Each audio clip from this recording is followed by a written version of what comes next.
ثاني.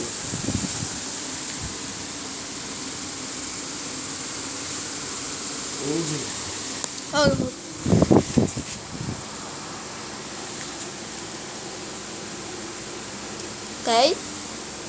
بسم الله. ما شاء الله.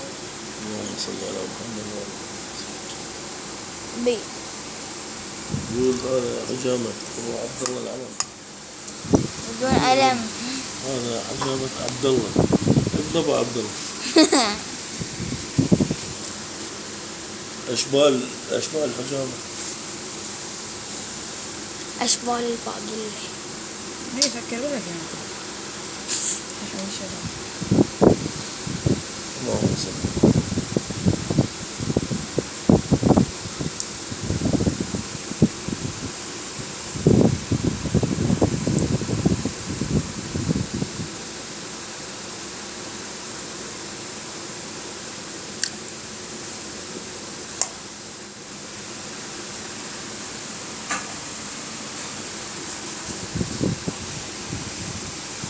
نسوي المجسمات على كيف على كيف اي على كيف لا تستعجل.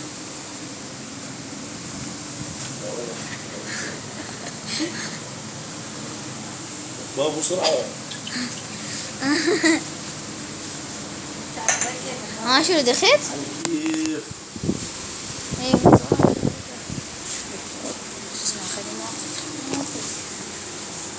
طلع كل جسمه قلت له خليه لين لين بدي احرقك؟ لا شيء يحرقني على مود غير الشغل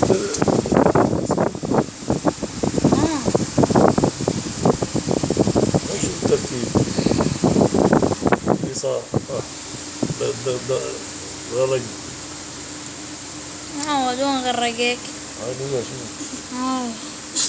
انت شو مدري؟ طب ما عندك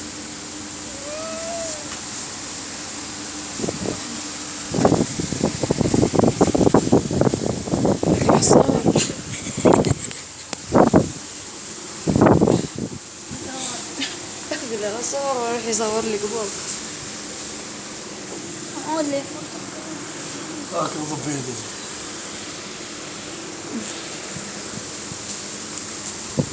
يلا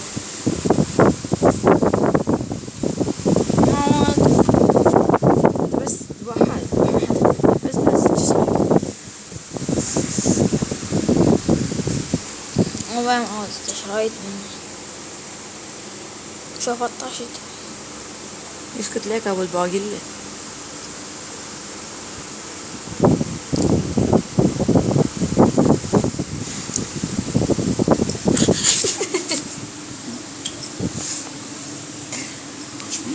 صوت ما خالف طفت الكهرباء بس هذاك بمعنى هذا بس خاف هذا ما يرجع.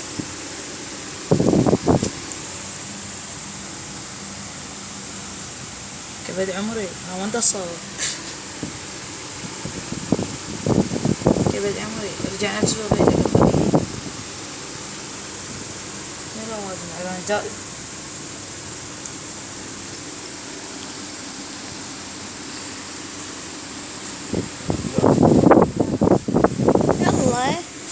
تكبر انت. خربت الفيديو.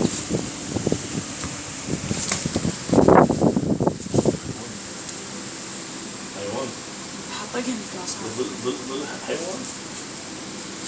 هذا يصور ما له تنشر حتى رجله صورها.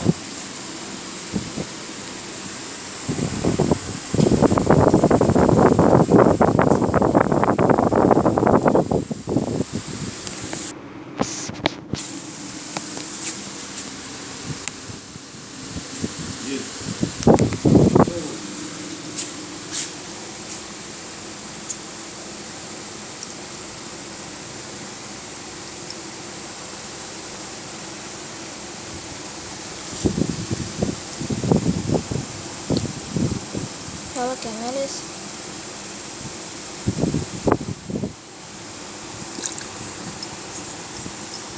شيله وخرت. اثنين ناس. بسم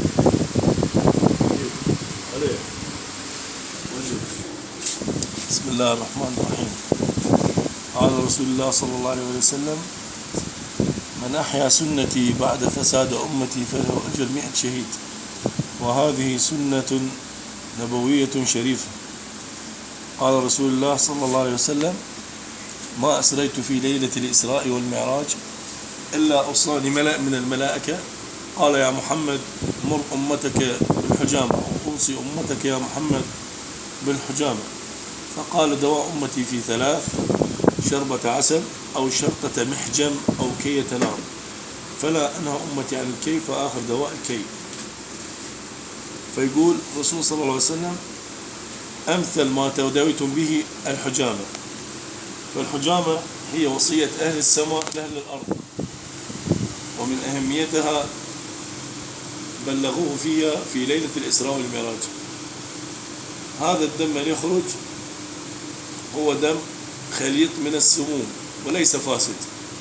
الفاسد هو الحيض والنفاس، أما هذا الدم هو خليط من السموم، الدهون والدهون الثلاثية والأملاح وكريات دم الحمر هرمة ميتة، والسموم التي يستنشقها الإنسان من الدخان أو السيارات أو المولدات أو أي شيء.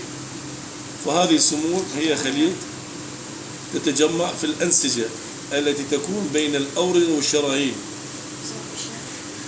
نعتبرها كفلاتر تنظيف. عندما تخرج هذه السموم يرجع البدن في صحة جيدة وتزيد المناعة ويعطيه مناعة من كل الأمراض بإذن الله، يقيه الجلطة أو